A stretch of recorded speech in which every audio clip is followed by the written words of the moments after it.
नमस्कार. आज आपण संक्रांत स्पेशल लाडू बनवून घेणार आहोत थोडेसे वेगळ्या पद्धतीने. संक्रांत म्हटलं की तिळाचे लाडू, चिक्की असे प्रकार आपण करत असतो. पण आज हे लाडू थोडेसे वेगळ्या पद्धतीचे आहेत. बनवायला जास्त काही वेळ लागत नाही, झटपट होतात आणि शेवटपर्यंत हे कुरकुरीतच राहतात. तर चला जास्त वेळ न घालवता व्हिडिओला सुरुवात करूया. इथे एक बाउल भरून मखाणे घेतलेले आहेत आणि हे मखाणे आपल्याला मंद आचेवरती व्यवस्थित भाजून घ्यायचे आहेत. छान असे कुरकुरीत भाजून झाल्यानंतर मखाणे आपल्याला काढून घ्यायचे आहेत. मखाणे भाजत असताना आपल्याला चेक करून घ्यायचे. बोटाने हे मखाणे व्यवस्थित तुटले किंवा चुरा त्याचा झाला की हे मखाणे छान असे भाजलेत असं समजावं. आता हे मखाणे मंद आचेवरतीच भाजून घ्यायचे आहेत. भाजून झालेले आहेत मखाणे, याला मी काढून घेते. एका कढईमध्ये चमचाभर तूप घालून घ्यायचे आणि तूप वितळलं की हे तूप थोडंसं कढईला आपल्याला चारही बाजूला लावून घ्यायचंय. म्हणजेच गुळाचा पाक तयार झाल्यानंतर कुठेही हा पाक कढईला चिकटणार नाही. अशा पद्धतीने कढई आपल्याला गोल फिरवून घ्यायची. आता यामध्ये आपण चिक्कीचा चिरलेला गूळ घालून घेणार आहोत. तर इथे मी जवळपास अर्धी वाटी भरून चिक्कीचा गूळ घेतलेला आहे. आता पाक बनवत असताना आपल्याला यामध्ये अजिबातच पाण्याचा वापर करायचा नाही. चिक्कीचा गूळ लगेचच वितळायला लागतो. त्यामुळे हा चिक्कीचा गूळ जो आहे याचा पाक बनवत असताना आपल्याला सतत याला असा ढवळत राहायचा आहे. जर आपण जास्त गॅस फुल केला तर हा गूळ करपण्याची शक्यता असते आणि लाडू किंवा चिक्की कडवट लागण्याची शक्यता असते. आता हा बघा पाक तयार होत आलेला आहे. भरपूर असा फेस तयार झालेला आहे याचा. व्यवस्थित मिक्स करून घेऊया. आता या पाकाची कन्सिस्टन्सी तुम्ही पाहू शकता. हा पाक आपण चेक करून घेऊया. वाटीमध्ये पाणी घेतलेलं आहे आणि यामध्ये आपल्याला थोडेसे 3 ते 4 थेंब पाकाचे घालून घ्यायचे आहेत आणि हा पाक आपण आता मोडून पाहणार आहोत.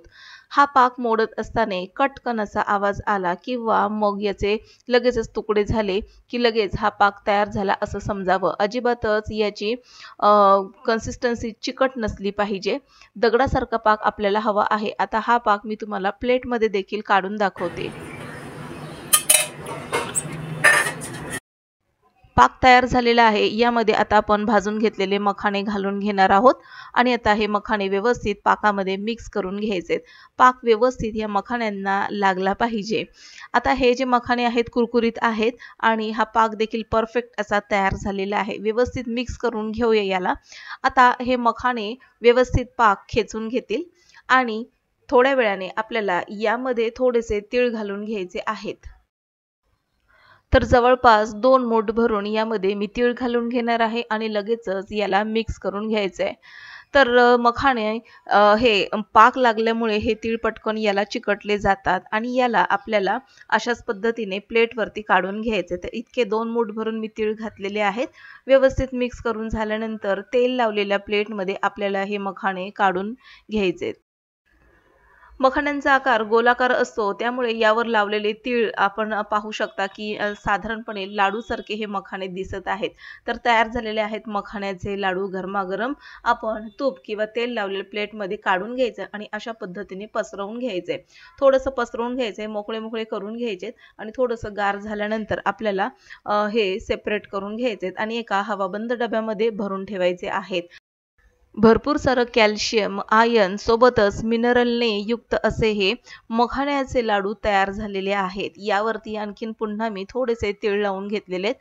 चमच्याने पुन्हा याला मिक्स करून घेते आणि थंड झाल्यानंतर याला थोडंसं सेपरेट करून घेते. अशा पद्धतीचे मखाण्याचे तिळाचे लाडू आपण काहीच मिनिटांमध्ये बनवून घेतलेले आहेत. संक्रांत आहे त्यामुळे आपण हे लाडू अशा पद्धतीने बनवून घेतले. एरवी कधीही तुम्ही बनवून घेऊ शकता. लहान मुलांना फार पोषक आहेत, सोबतच गरोदर स्त्रियांना देखील.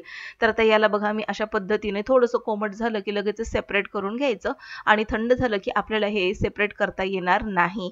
त्यामुळे मी काय करते पटापट आता हे अशा पद्धतीने सेपरेट करून घेते आणि हवाबंद डब्यामध्ये भरून ठेवणार आहे. तर आजची मखाना लाडूची संक्रांत स्पेशल रेसिपी तुम्हाला कशी वाटली हे मला कमेंटमध्ये नक्की कळवा. एक लाईक नक्कीच द्या, शेअर करा.